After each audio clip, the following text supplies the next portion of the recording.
ಕೊಟ್ಟರು ನಾವು accurate figures ಕೊಟ್ಟರೆ ನಮಗೆ ಪರಿಹಾರ ಸಿಗುತ್ತೆ. ಅಂದರೆ ನಾವು ಕಾಟಾಚಾರಕ್ಕೆ ನಾವು ಕೊಟ್ಟರೆ ಯಾವುದೇ ರೀತಿಯಾದಂಥ ಪರಿಹಾರ ಸಿಗುತ್ತೆ. ವಿಜಯೇಂದ್ರ ಹೇಳ್ತಾರೆ ಕಲಬುರಗಿನಲ್ಲಿ ಚಿತ್ತಾಪುರ ಹಳ್ಳಿಗಳಿಗೂ ವಿಸಿಟ್ ಮಾಡ್ತಾರೆ. ಹೇಳುವಂಥದ್ದು ಯಡಿಯೂರಪ್ಪನವರು ಕೇಂದ್ರದ ಕಡೆ ಕಾಯ್ಕೊಂಡು ಕೂಗಲಿಲ್ಲ, ಮೊದಲು ಏನು ಕೊಡಬೇಕು ಎಲ್ಲ ಕೊಟ್ಬಿಟ್ಟು ಆಮೇಲೆ 1417 ಕೋಟಿ ರೂಪಾಯಿ ಅವ್ರು ಕೊಟ್ಟಿದ್ದಾರೆ. ಹಂಗೆ ಮಾಡ್ತಾ ಆಯಿತು. ಅವರ ಪೂಜೆ ಅಪ್ಪಾಜಿನೇ ತಾನೇ ಹೇಳಿದ್ದು ನೋಟ್ ಛಪಾಸ ಮಿಷಿನ್ ಇಲ್ಲ ಅಂತ. ಅವ್ರದ್ದೇ ಇರ್ತಾನೆ, ಅವ್ರ ತಂದೆ ತಾನೇ ಬಂದೇ ಇಲ್ಲ ಕಲಬುರಗಿಗೆ. ಈಗ 13,000 ಕೊಟ್ಟು ರಾಜ್ಯ ಸರ್ಕಾರ 23,000 ಒಳ್ಳೆಯದು. ಯಾರು ಕಾಯ್ಕೊಂಡಿದ್ದೀವಿ? ಹೋದ ಬಾರಿ ಕಾಯ್ಕೊಡ್ತಿದ್ವಾ?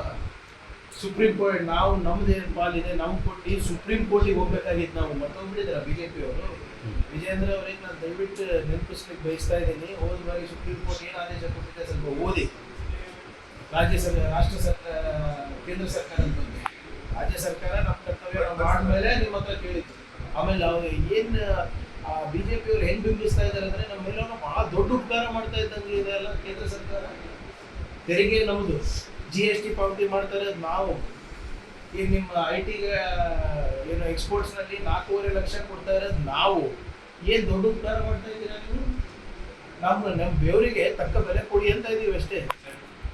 ಏನು ಕಷ್ಟಪಟ್ಟು ಕನ್ನಡಿಗರು ಬೆವರು ಸುಸ್ತಾ ಇದಾರಲ್ಲ, ಅದು ಕೂಲಿ ಕೇಳ್ತಾ ಇರೋದು ಸ್ವಾಮಿ, ಪುಕ್ಸಟ ಏನು ಕೇಳ್ತಾ ಇಲ್ಲ. ಆಮೇಲೆ ನಮ್ಮ ಕರ್ತವ್ಯವನ್ನು ನಿರ್ವಹಿಸ್ಬಿಟ್ಟು ನಮ್ಮ ಜವಾಬ್ದಾರಿಯನ್ನು ಮುಗಿಸಿ ನಮ್ಮ ಕೈಲಿ ಎಷ್ಟು ಹಣ ಆಗ್ತದೆ ಅದು ಕೊಟ್ಬಿಟ್ಟು ಕೇಳ್ತಾ ಇರೋದು. ನೀವೇನು ಮಾಡ್ತಾ ಇದ್ದೀರಾ?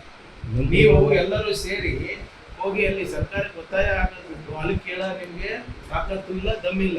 ಇಲ್ಲಿ ಬಂದು ಸುಮ್ಮನೆ ಮೀಡಿಯಾ ಬಂದ ಹೇಳೋದಲ್ಲ, ಅಲ್ಲಿ ಹೋಗಿ ತೋರಿಸಿ ನಿಮ್ಮ ಭವಿಷ್ಯ.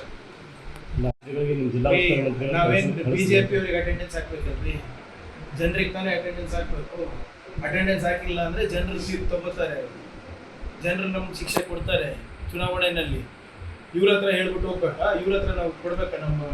ನಮ್ಮ ಏನು ದಿನಚರಿ ಇವ್ರ ಹತ್ರ ಕೊಡ್ಬೇಕಾ? ನಾವು ಯಾವ ರೂಟಿಗೆ ಹೋಗ್ತಾ ಇದ್ದೀವಿ, ಎಲ್ಲಿ ಹೋಗ್ತಾ ಇದ್ದೀವಿ?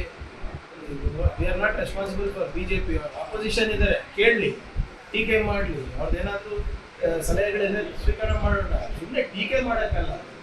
ಈಗ ಇವರು ಹಿಂದೆ ಪ್ರಭಾವ ಬಂದಾಗ ಇವರೆಲ್ಲ ಎಲ್ಲಿದ್ದೀರಿ? ಕಲಬುರಗಿಗೆ ಒಂದು ಮಂತ್ರಿ ಕೂಡ ಯೋಗ್ಯತೆ ಇರಲಿಲ್ಲ ಬಿಜೆಪಿಗೆ. ಒಂದು ಮಂತ್ರಿ ಕೊಟ್ಟಿದ್ದಾರ ಹಿಂದಿನ ಸರ್ಕಾರದಲ್ಲಿ? ಏನು ಮಾತಾಡ್ತಾ ಇದ್ದಾರೆ?